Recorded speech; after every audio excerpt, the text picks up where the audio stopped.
दोस्तों, आज मैं आपके लिए लेकर आया हूं एक ऐसी कहानी जिसे सुनकर आपके रोंगटे खड़े हो जाएंगे। यह कहानी है एक जांबाज और तेज तर्रार एसडीएम आरुषि वर्मा की, जिसने अन्याय के खिलाफ एक ऐसी जंग छेड़ी जो इतिहास में दर्ज हो गई। सुबह का समय था। शहर के बाहर बनी किरणपुर मंडी में रोज की तरह हलचल शुरू हो चुकी थी। कोई आवाज लगाकर सब्जियां बेच रहा था, कोई मोल भाव कर रहा था, तो कहीं मजदूर ठेले खींचते नजर आ रहे थे। चारों तरफ वही रोज जैसा शोरगुल और भाग दौड़ थी। मगर इस सामान्य भीड़ में आज कोई ऐसा खास शख्स मौजूद था जिसका वहां होना बिल्कुल भी सामान्य नहीं था। वह महिला साधारण कपड़ों में थी, ना कोई सरकारी गाड़ी, ना सिक्योरिटी गार्ड, बिल्कुल आम इंसान की तरह। उम्र लगभग 25 साल, चेहरा शांत लेकिन आत्मविश्वास से भरा हुआ। देखने वालों को लगा जैसे यह कोई बाहर की महिला है, पर किसी को अंदाजा तक नहीं था कि यह इस जिले की नई एसडीएम उप जिलाधिकारी आरुषि वर्मा है। एसडीएम आरुषि वर्मा धीरे धीरे चलते हुए सीधे एक ठेले के पास जा रुकी, जहां एक बुजुर्ग महिला सब्जी बेच रही थी। आरुषि ने हल्की मुस्कान के साथ पूछा, अम्मा, गोभी क्या भाव दिए हैं? महिला ने तराजू संभालते हुए जवाब दिया, बेटी, आज गोभी 50 का किलो है, आपको कितना चाहिए?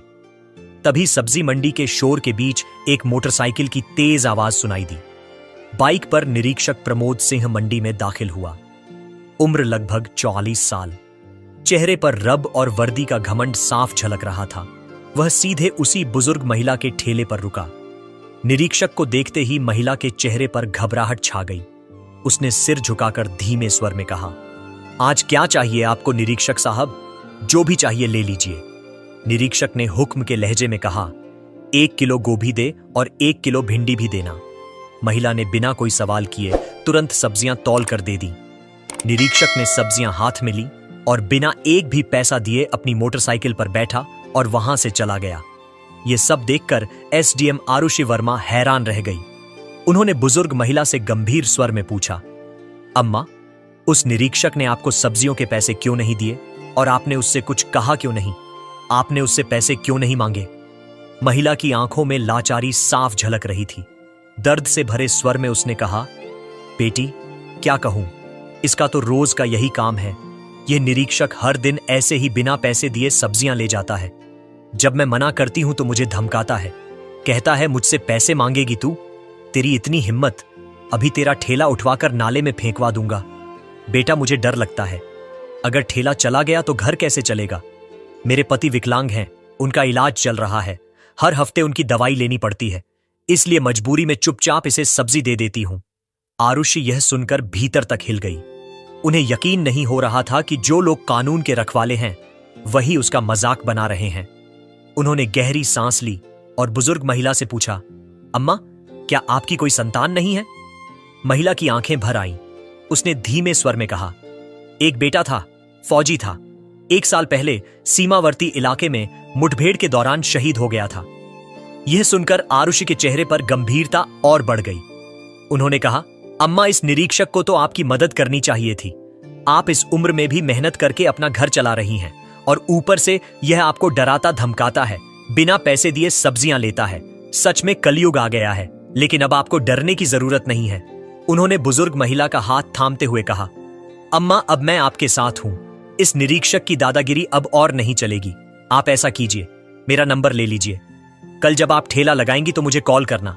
कल आपके ठेले पर आप नहीं बल्कि मैं रहूंगी। मैं खुद देखूंगी कि वह पैसे दिए बिना कैसे जाता है। अगर उसने फिर ऐसा किया तो मैं उसके खिलाफ सख्त कानूनी कार्रवाई करूंगी और उसे कानून की असली ताकत दिखाकर रहूंगी। बुजुर्ग महिला की आंखों में कुछ उम्मीद जागी। उसे लगा कि शायद यह महिला मुझे उस निरीक्षक से छुटकारा दिला सकती है। अगली सुबह एसडीएम आरुषि वर्मा ने शहर की एक साधारण औरत का रूप धारण किया। उसने एक साधारण साड़ी पहनी और वह सब्जी वाली बुजुर्ग औरत के ठेले पर आकर खड़ी हो गई। ठेले पर सब्जियां तरीके से सजा हुआ था। ताजा गोभी, गाजर, भिंडी, हरी मिर्च और आलू। चारों ओर वही रोज का सामान्य माहौल था। लोग आते जाते मोल भाव करते। कुछ ही देर में वही निरीक्षक प्रमोद सिंह अपनी मोटरसाइकिल पर वहां आ पहुंचा। उसने बाइक सीधे आरुषि के ठेले के पास रोकी और घूरते हुए बोला, क्या बात है, आज फिर तू यहीं? वैसे तू उस औरत की क्या लगती है? कल भी तुझे यहीं देखा था। और आज भी तू यहीं है। आरुषि ने सहजता से जवाब दिया, मैं उनकी बेटी हूं। आज उनकी तबीयत खराब थी, इसलिए मैंने कहा कि आज ठेले पर मैं बैठ जाती हूं। निरीक्षक ने चालाकी भरी मुस्कान के साथ कहा, ओह, तो तू उसकी बेटी है। उस बुढ़िया ने कभी बताया नहीं कि उसकी इतनी खूबसूरत बेटी भी है। सच कहूं, तू बहुत प्यारी लग रही है, उसने ठिठोली करते हुए पूछा। और बता, शादी हो गई क्या तेरी? आरुषि ने शांत स्वर में कहा, नहीं, अभी नहीं हुई। निरीक्षक हंसते हुए कहा, ओह अच्छा, मेरी भी शादी नहीं हुई है, मुझसे शादी करेगी? आरुषि ने दृढ़ स्वर में कहा, नहीं, मुझे अभी शादी नहीं करनी। निरीक्षक हंसकर बोला, अरे मैं तो मजाक कर रहा था, छोड़ो ये सब, मुझे 1 किलो गोभी चाहिए, साथ में थोड़ा धनिया भी देना। आरुषि ने बिना कुछ कहे चुपचाप सब्जियां तौलकर उसके हाथ में दे दी। निरीक्षक बोला, अच्छा ठीक है, तो मैं चलता हूं। जैसे ही निरीक्षक सब्जियां लेकर जाने को हुआ, आरुषि ने तेज और सख्त आवाज में कहा, रुकिए निरीक्षक साहब, आपने अभी तक सब्जियों के पैसे नहीं दिए। वह ठिठक गया। आरुषि फिर बोली, सब्जियों के पैसे दीजिए, ऐसे नहीं चलेगा, यहां हमने कोई फ्री का भंडारा नहीं लगाया हुआ है। निरीक्षक झुंझुलाकर गुस्से में बोला, कौन से पैसे?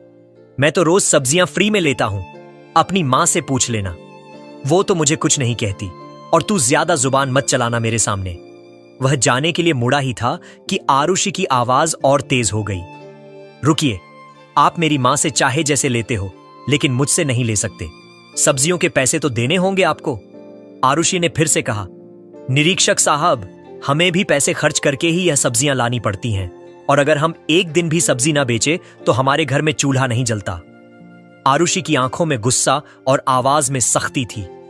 आप जैसे लोग फ्री में सब्जी लेकर हमारे पेट पर लात मारते हैं, निरीक्षक साहब। इतना सुनते ही निरीक्षक प्रमोद सिंह का गुस्से का पारा और भी चढ़ गया। उसकी आंखें गुस्से से लाल हो गईं। बिना कुछ सोचे समझे उसने अचानक आरुषि वर्मा के गाल पर एक जोरदार थप्पड़ जड़ दिया। थप्पड़ इतना तेज था कि आरुषि एक कदम पीछे लड़खड़ा गई। उसे समझ ही नहीं आया कि यह अचानक उसके साथ क्या हो गया। उसकी आंखों से आंसू आ गए, लेकिन उसने खुद को संभाल लिया। चेहरे पर दर्द साफ झलक रहा था, मगर उसे कहीं गहरी चोट उसके आत्मसम्मान पर लगी थी। अब चुप रहने का समय नहीं था। कांपती लेकिन दृढ़ आवाज में आरुषि वर्मा बोली, आपने एक महिला पर हाथ उठाकर बहुत बड़ी गलती की है। आपको अभी अंदाजा भी नहीं है कि आपने किस पर हाथ उठाया है। इसका अंजाम बहुत जल्द भुगतना पड़ेगा आपको। निरीक्षक का पारा और चढ़ गया। वह गुर्राकर चिल्लाकर बोला, अबे तू क्या समझती है खुद को? कोई बड़ी रईस है, कोई आईपीएस है, मंत्री है, तू है क्या? तेरी इतनी औकात कि मुझे आंख दिखा रही है। गुस्से में बेकाबू होकर उसने आरुषि के बाल कसकर खींच ली। आरुषि दर्द से कराह उठी, मगर उसने हिम्मत नहीं हारी। किसी तरह झटके से अपने बाल छुड़ाए। उसकी सांसें तेज हो चुकी थीं। चेहरा लाल था, लेकिन हिम्मत पत्थर की तरह मजबूत खड़ी थी। कड़क आवाज में आरुषि बोली, यह सब बहुत गलत हो रहा है। मैं तुम्हारे खिलाफ रिपोर्ट करूंगी। तुमने जो किया है उसका हिसाब तो तुम्हें देना ही पड़ेगा। पर निरीक्षक तो अपनी वर्दी और रुतबे के नशे में चूर था। वह जोर से हंसता हुआ बोला, मेरे खिलाफ रिपोर्ट करेगी तू? तेरी इतनी औकात है? तू एक मामूली ठेले पर सब्जी बेचने वाली और मैं इस इलाके का थानेदार। मैं तुझे यहीं खड़े खड़े खरीद सकता हूं। ज्यादा जुबान चलाई तो उल्टा तुझे ही झूठे केस में फंसाकर जेल में डाल दूंगा। इतना कहकर उसने अपनी मोटरसाइकिल स्टार्ट की और वहां से निकल गया। आरुषि वहीं ठेले के पास खड़ी थी। उसके भीतर गुस्से का ज्वालामुखी फूटने को तैयार था, मगर उसने अपने आप पर काबू रखा। उसने मन ही मन ठान लिया था कि इस निरीक्षक को ऐसा सबक सिखाएगी कि उसकी 7 पुश्तें भी किसी महिला पर हाथ उठाने से पहले 1000 बार सोचेंगी। उसने तुरंत सब्जी बेचने वाली बुजुर्ग महिला को बुलाया और आरुषि चुपचाप वहां से निकल गई। वह सीधे अपने दफ्तर लौटी। साधारण साड़ी उतारकर अब उन्होंने अपने पद की गरिमा के अनुरूप कपड़े पहन लिए थे। उनके चेहरे पर एक तेज था और उनकी आंखों में न्याय की आग जल रही थी। आरुषि वर्मा इस बार किसी आईपीएस की तरह नहीं, बल्कि एक साधारण औरत की तरह तहसील कार्यालय पहुंची। दफ्तर में किसी को उनकी असली पहचान का अंदाजा नहीं था। अंदर आते ही उन्होंने चारों तरफ देखा। निरीक्षक प्रमोद सिंह वहां मौजूद नहीं था। डेस्क पर एक क्लर्क बैठा चाय पी रहा था। आरुषि उसके पास गई और बोली, मुझे रिपोर्ट लिखवानी है। निरीक्षक प्रमोद सिंह कहाँ है? क्लर्क ने कहा, निरीक्षक साहब तो जरूरी काम से घर गए हैं। आरुषि ने कहा, तो मुझे तहसीलदार मोहनलाल से मिलवा दीजिए। क्लर्क ने फिर कहा, तहसीलदार साहब तो फील्ड विजिट पर निकले हैं, आप चाहे तो थोड़ा इंतजार कर लीजिए, वह आते ही होंगे। आरुषि एक बेंच पर बैठ गई। अंदर से गुस्से की आग भड़क रही थी, पर चेहरा उतना ही शांत बना हुआ था। थोड़ी देर बाद तहसीलदार मोहनलाल दफ्तर में आया। उसने बेंच पर बैठी महिला को देखा और तुरंत अपने पास बुलाया और पूछा, कौन हो तुम और यहां किस लिए आई हो? आरुषि बोली, तहसीलदार साहब मुझे रिपोर्ट दर्ज करानी है। मोहनलाल ने कहा, अच्छा मेरे कमरे में आओ। दोनों उसके केबिन में गए। मोहनलाल ने कुर्सी पर बैठते ही कहा, तो तुम्हें रिपोर्ट लिखवानी है, लेकिन पहले खर्चा पानी देना पड़ेगा। यहां रिपोर्ट दर्ज कराने के RS 10,000 लगते हैं। लाए हो तो निकालो फटाफट, फिर लिखते हैं तुम्हारी रिपोर्ट। आरुषि का चेहरा सख्त हो गया। वो बोली, रिपोर्ट लिखवाने के लिए तो कोई पैसा नहीं लगता, आप तो मुझसे खुलेआम रिश्वत मांग रहे हैं। तहसीलदार मोहनलाल ने कहा, अरे तुम्हें किसने कहा कि यहां सब कुछ मुफ्त में होता है? यहां जो भी आता है अपनी मर्जी से पैसे देकर ही जाता है। अगर तुम पैसे नहीं दोगी तो तुम्हारी रिपोर्ट भी नहीं लिखी जाएगी। अब बाकी तुम्हारी मर्जी है। आरुषि ने गहरी सांस ली। फिर उन्होंने चुपचाप जेब से RS 10,000 निकाले और टेबल पर रख दी। वह बोली, लीजिए अब मेरी रिपोर्ट लिखिए। पैसे लेते ही मोहनलाल ने पूछा, किसके खिलाफ रिपोर्ट लिखवानी है? आरुषि ने सीधी और ठोस आवाज में कहा, निरीक्षक प्रमोद सिंह के खिलाफ। वह रोज एक बुजुर्ग महिला के ठेले से बिना पैसे दिए सब्जियां लेता है। जब वह औरत पैसे मांगती है तो उसे ठेला उठवाने की धमकी देता है और उसके साथ गाली ग्लौज करता है। और जब मैंने इसका विरोध किया तो उसने मुझ पर भी हाथ उठाया, मेरे साथ अमानवीय व्यवहार किया। मैं उसके खिलाफ सख्त कार्यवाही चाहती हूं। यह सुनते ही तहसीलदार मोहनलाल का चेहरा उतर गया। उसकी आंखों में डर साफ झलकने लगा। तहसीलदार मोहनलाल घबराकर अटकते हुए बोला, वो तो हमारे दफ्तर के सीनियर निरीक्षक हैं, और फिर अगर कोई फ्री में थोड़ा बहुत सामान दे दे तो उसमें बुराई ही क्या है? हम सरकारी कर्मचारी हैं, हमारे लिए यह सब तो चलता है। आरुषि सब समझ चुकी थी। अब उन्हें यकीन हो गया था कि यह सिस्टम अंदर तक सड़ चुका है। अधिकार जो लोगों की रक्षा के लिए बने थे, वही अब गरीब और बेबस लोगों को डराने और लूटने का हथियार बन चुके थे। उन्होंने और कुछ नहीं कहा, बस धीरे धीरे उठी और चुपचाप दफ्तर से बाहर निकल गई।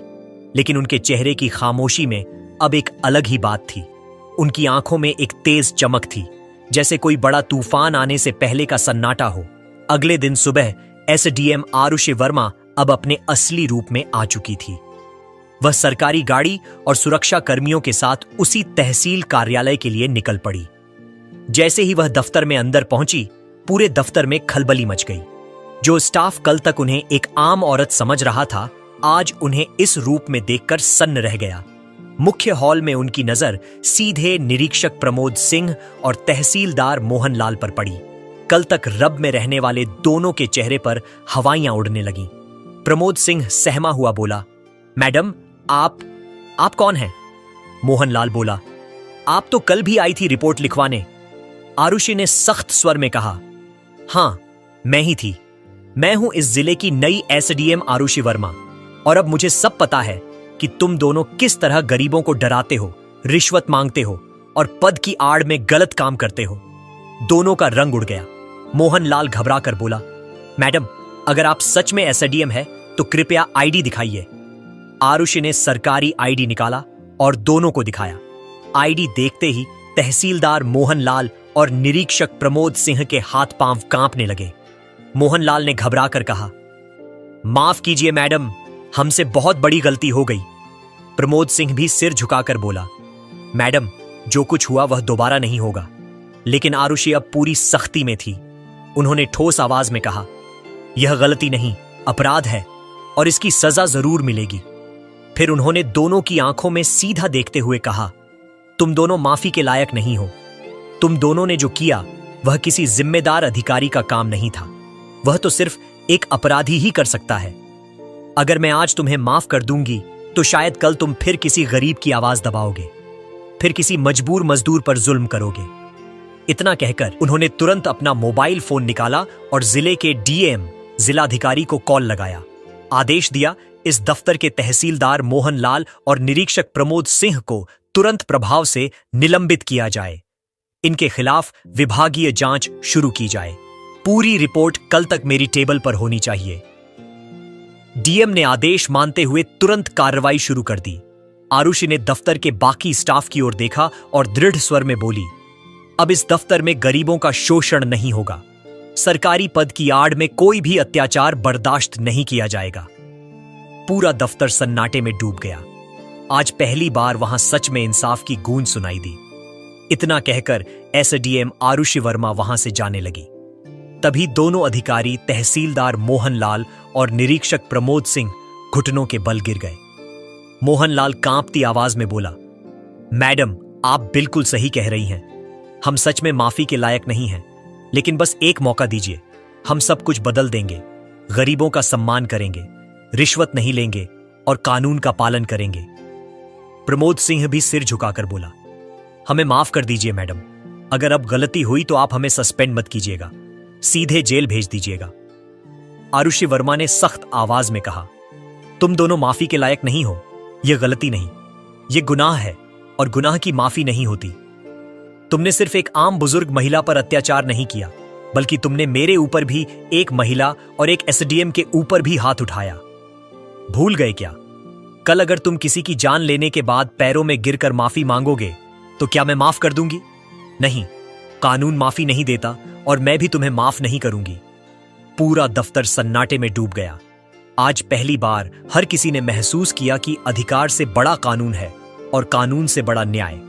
आरुषि वर्मा ने आखिर में कहा, याद रखना, सरकारी पद पहनने से कोई ईश्वर नहीं बन जाता। अगर पद का दुरुपयोग करोगे तो यही पद तुम्हें सलाखों के पीछे भी भेज सकता है। इसके बाद एसडीएम आरुषि वर्मा दफ्तर से बाहर निकल गई। पीछे सिर्फ सन्नाटा रह गया। उस दिन के बाद वह दफ्तर सच में बदल गया। तो दोस्तों, आपको यह कहानी कैसी लगी? कमेंट बॉक्स में हमें जरूर बताएं। और ऐसी ही नई इंटरेस्टिंग कहानियां सुनना चाहते हैं तो प्लीज हमारे चैनल स्टोरी दर्पण को सब्सक्राइब और वीडियो को एक लाइक जरूर करें, जिससे हमारा हौसला और भी बढ़ता रहे। धन्यवाद।